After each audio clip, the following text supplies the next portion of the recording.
Bond. James Bond.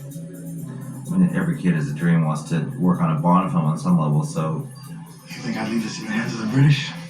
I'm the first American to ever be an editor on a Bond movie, so bringing me over here and letting me have free reign, which they really did, it was a process of me learning about Lee and his way of doing things. He does a lot of cutting in the camera. He knows what he's doing.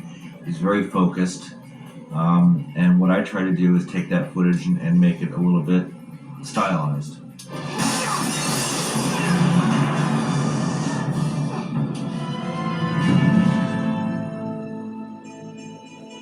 Christian, my editor, has been cutting it very fast and very progressively modern, and I use that phrase advisedly because I'm always a little hesitant myself about that kind of music video approach to action. I think one of the things that I like about editing most is that I like to keep the camera moving as much as possible, because if it's moving all the time and there's a certain flow, for a very long time, I think before MTV came out, the theory behind editing was that the best edited film was a film where you never saw the edits. I think that theory is passed on. You know, I think films like The Matrix and John Woo films and Michael Bay, just it's a flurry. It's a flurry of eye candy.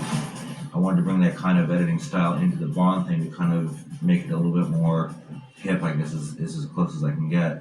When I started doing that, you know, this family has been together for 40 years because they had been doing it a certain way for so long. And the new style of editing with the speed ramps and all that stuff, they were a little thrown back. And then when we started putting the movie together and seeing how people were reacting to it, they really, really warmed up to it, and it became a lot of fun. What we didn't want to end up with was just another car chase where the cars roared along and had squealing tires and they're on ice, for God's sake. We're going to try and avoid all these cliches. But we're using a device known as speed ramping, which is no stranger to television commercials, music videos, or even some movies now. This shot was shot at this speed, running across the glacier and then revealing the two cars in the ice. And then they came closer and went out of frame. You increase and decrease the speed of the film at alarming rates, very fast, very slow, according to however you want to use it. And it's usually to do with music or to do with the pace of things. It's all very nice and shows geography very well, but it's also very time consuming. So I get ideas like this. So I will high speed across the glacier field, slow down to show what we have going, and then keep it going as fast as possible, just because it's a I'm not a big advocate of cutting just for the sake of cutting. If there's a crane shot that takes, 9 or 10 feet to complete, let it ride out. It's a beautiful shot. There's no reason to interfere with what I believe was the director's vision of how he wanted that to happen. There's no reason just to cut for cutting's sake, because it just makes for confusion, number one, and number two, it's my feeling of it's a way of getting out of a problem, and if there's no problem in a shot, then why not stay on it? The only science for action editing is story.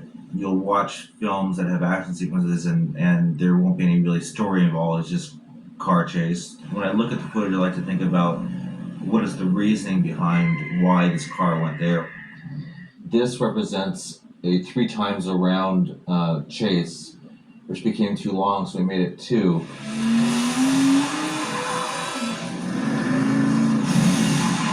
We decided that Bond would use his invisible car at this time. So when Zhao started revving up his engine and going, and just as Zhao is about to hit him, he makes it invisible. But before that, you see an insert of metal pegs coming out of the tires, and he rolls up the side of the back of a wall, and Zhao comes off and 40 feet in the air and lands and dies, and the car appears almost vertical on the wall. It reappears and then rolls back down and goes back downstairs again. So that was the death sequence that was come up with way after the beginning of shooting and right towards the end of editing. I find dialogue scenes to be my favorite scenes because it's more old-time filmmaking when there's dialogue going on. So the scene in the hothouse I felt was a lot of fun and really well done. You never thought of looking inside your own organization?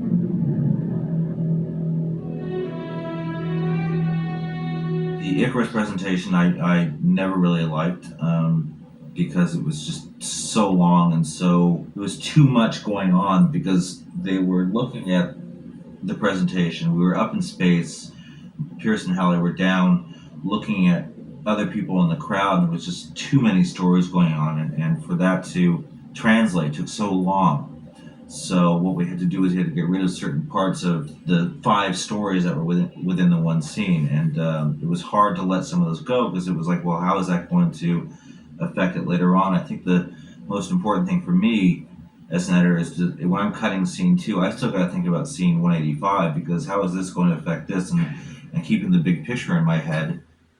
Using the Avid is a highly, highly advantageous thing. A, because I can cut with 8 tracks of sound.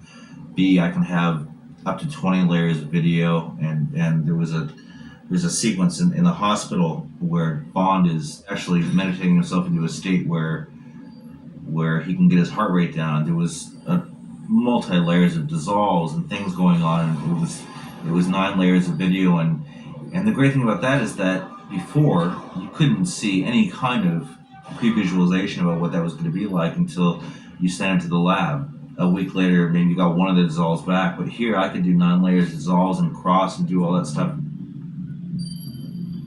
I have never been able to separate my life as far as when I go home, I don't think about editing. That's not true. I always think about it. I'm laying in bed at night and think, well, if I just, what if I try this tomorrow? What if I do this? And so it is very emotional.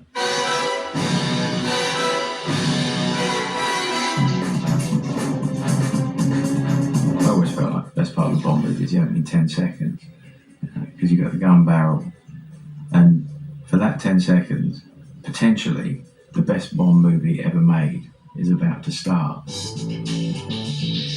It's almost like it's impossible now to make the greatest Bond film ever, because the greatest Bond film ever is made up of all tiny bits of all the other, 20 films now.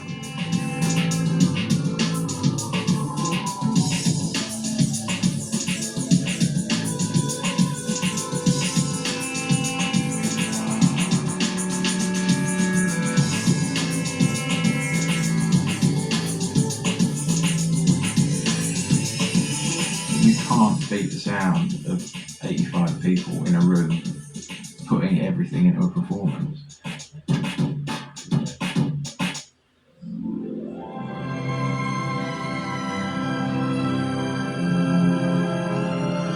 It's quite an isolating job being a composer. For most of the time you're spending 15, 16 hours a day in a dark room with the door shut, looking at these people doing what they're doing on the screen and trying to find music which is going to work for it, and you do that 7 days a week for 3.5 months, and you emerge at the end of it blinking and pale and having lived on junk food and sat down on your backside for 3.5 months wishing you could be a bit healthier, and you come into a fantastic studio like this and you record it with fantastic musicians, and that's kind of it. It's like you don't really get to meet that many people. Your world is the world of the music, of the movie.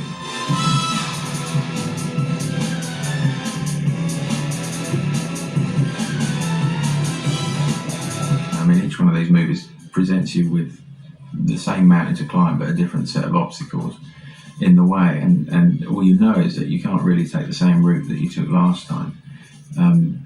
In a way, you could write the same score to the same 3 movies if you really wanted to.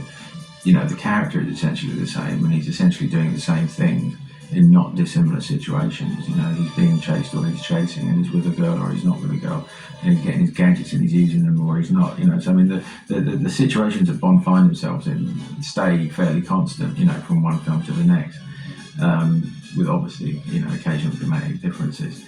With Bond, it's like it's a complete world, it's its own universe. The worst thing about action music is just such a lot of notes. You know, it's just like the page is black with notes, and you know, a lot of them are 6 or 7 minutes long, these sequences, and they're usually quite fast. So nice slow music is less notes, so it's a little bit easier as well.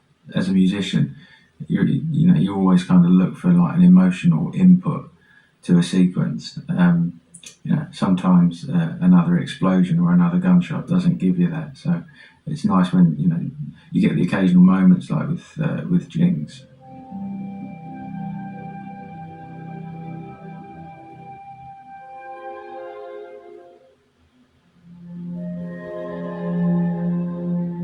I tend to save the Bond theme, Monty Norman's Bond theme. I tend to save that until Bond does something, typically Bond-esque.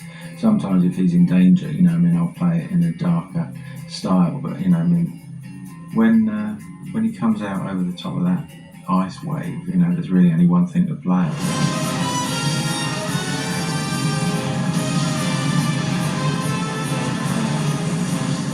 What I was trying to do on this film, more than perhaps the others, is to try and work with the sound of the orchestra a little differently. I recorded in the hovercraft chase and on the ice chase, I recorded all the strings and the brass and the woodwind separately, so I could put them into the computer and actually chop them up and have them playing backwards and upside down and distorting them and throwing things in the surround. So there are moments in the hovercraft chase and in the ice chase where orchestral phrases will be playing backwards at the back of the theatre, and then they'll kind of travel around the surrounds to the front where they kind of solidify, and then other things will be spinning around, so you're kind of playing with the technology a little bit.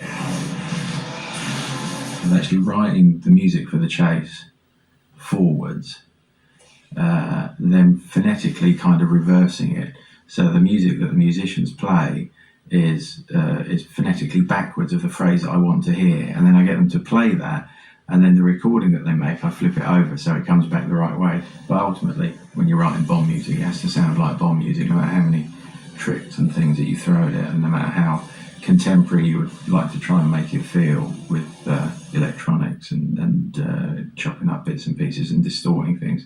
I think an audience always expects to hear a kind of orchestral presence, to kind of keep harking back to the brilliant stuff that John created, and that's that signature sound. So, and as long as I'm doing it, I'm never going to get away from that, because it's, you'd be stupid to, because it's just perfect.